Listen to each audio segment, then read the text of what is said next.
Hello and welcome to the Memory Card. This month we got two big first-party exclusives from Nintendo. Well, one of them's on the 3DS also, but I picked it up on the Switch, and I think of it more as a Switch game. It's Sushi Striker: The Way of Sushido and Mario Tennis Aces.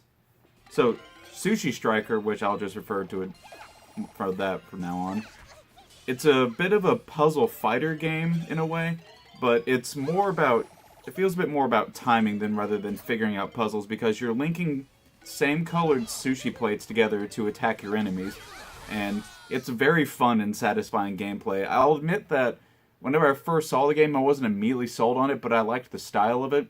There's a demo on the eShop that I highly recommend checking out because it definitely gets across the gameplay a lot better, and it's one of those games that you really have to play to really get how much fun it actually is. And the levels are really quick in the story mode, and that works really well for handheld play. And there's actually a fair amount of depth into these quick little matches because you have these little things called sushi sprites, which kind of feels like Pokemon trying to collect these. But they all give you different powers and skills that you can use that can change up how you go about each of these different fights, which adds more variety to the gameplay. And the presentation is really great, and I think it's really charming and has a lot of personality. I love the art style. And the fully animated cutscenes look great, and I like the voice acting. And in the story mode, you can choose between a boy and girl Musashi, which doesn't really change the story, it's just more so what the character looks like in the voice acting. But that's a nice little touch in there.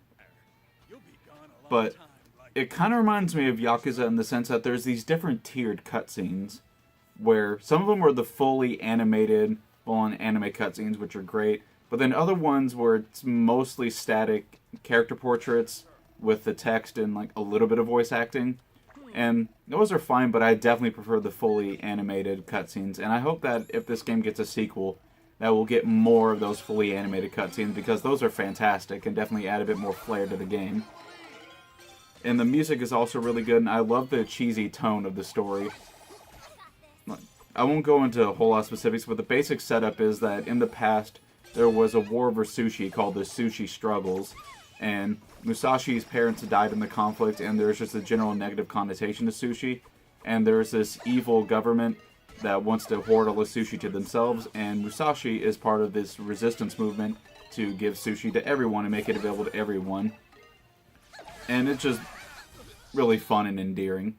I definitely like the gameplay overall, and I like that there's the option for local multiplayer and wireless, and the wireless works well, but I wish that the local multiplayer worked a little bit better just with the way that the screen is set up. It'd be nice if they could work out some sort of better split screen or something to make that a bit better to play.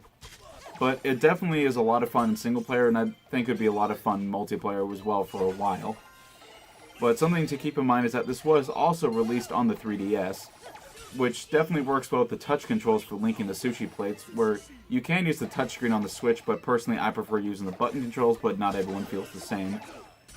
It's cheaper on 3DS, but it also looks way better on Switch, so it's just up to you which version you'd rather play. I'm glad I went with the Switch version instead, but I still do love my 3DS.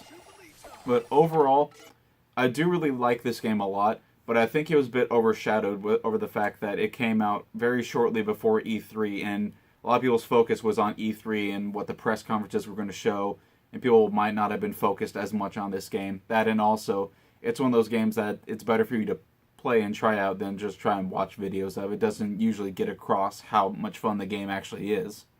Following that is Mario Tennis Aces, and this is actually the first Mario sports game that I've bought while it was new. And I'm definitely glad that I picked this game up. The gameplay is so much fun. I played the open beta that they had for a weekend before this game came out, and I really, really enjoyed it. But I'm glad I can finally play it offline and play the story mode and all that. And the tennis gameplay has a lot more depth than you might immediately think because it's more of an arcadey sports game with all these different special moves like the trick shot and the zone shots and the special shots, and they're all a lot of fun and are actually really intuitive to learn, and there's definitely a lot for you to master to get really good at this game, because just from me going online for a little bit, it can definitely get beaten pretty easily by people that are way better at this game than me. But the story mode is fun. it's really goofy like the story in Sushi Striker is. Although the adventure mode in this, I'm glad it's there, and I like the variety with the different challenges and alongside regular tennis matches, but it definitely has uneven difficulty. There are plenty of bosses that were really difficult, and the adventure mode in general is harder than I thought it would be. And for some people, it's a bit of a turnoff for them and knocks down this game a peg for them. For me, there's definitely issues I have with the adventure mode, but not as strong for me as it is for others. But I can understand it annoying people more than it did me. But the fully animated cutscenes are really great. There's one right early on where the basic gist is that there's this demon racket that's taken control of Waluigi and Wario, and Luigi accidentally unleashes it. And Mario's then trying to collect the 5 stones of power or whatever to defeat the demon racket. And considering how goofy that story mode is, the premise for the story mode, it definitely keeps up with that throughout the rest of the game. And again, I do like the variety, but there's definitely an uneven difficulty in the challenges and boss fights. And also, kind of like with Sushi Striker, there's these different kinds of cutscenes because most of them are just the character models standing there with often just like a picture that shows up between them, and they're talking with mostly text and a little bit of voice acting, considering it's a Mario game. But it still gets the point across, but I definitely prefer the fully animated cutscenes, just like in Sushi Striker. But overall, Camelot has made a really fun game, and there's some RPG mechanics in the adventure mode as well, which is in keeping with some of the past Mario Tennis games, but they don't really... The increase in stats and stuff are not something I ever really felt like I noticed in gameplay. To me, the meat of the game isn't really the adventure mode. Kind of like in Splatoon, I'm glad that it's there and I enjoy it, but for me the main focus is the multiplayer. And I'm glad that there's a really good local multiplayer, being able to play single player against bots as well, because that adds a lot of replay value for me, and being able to play the game frequently without having to worry about whether I have a good Wi-Fi signal wherever I'm going if I'm playing in handheld mode. And I do like all the variety that you have in this game, because not only are there all the different things that you can do within a match with all the different special shots, but there's also different win conditions you can go for. You can go for just getting the most points like you would normally in tennis, but you can also try and break the other person's racket, and you have to get down the timing for the blocking system, or trying to just slow down time with the gauge that you're building up over time with your charge shots.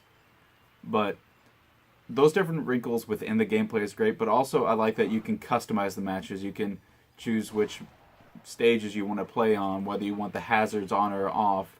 It reminds me a lot of all the customization you have in the Smash Brothers games, especially the one on Wii U.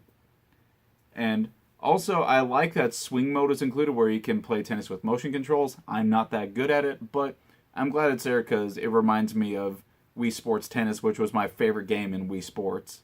Overall, I do really love Mario Tennis Aces. It is so much fun, but I do hope that if they're into being another Mario Tennis game on the Switch, that they try and make the adventure mode a bit more balanced and maybe even flesh it out a bit more.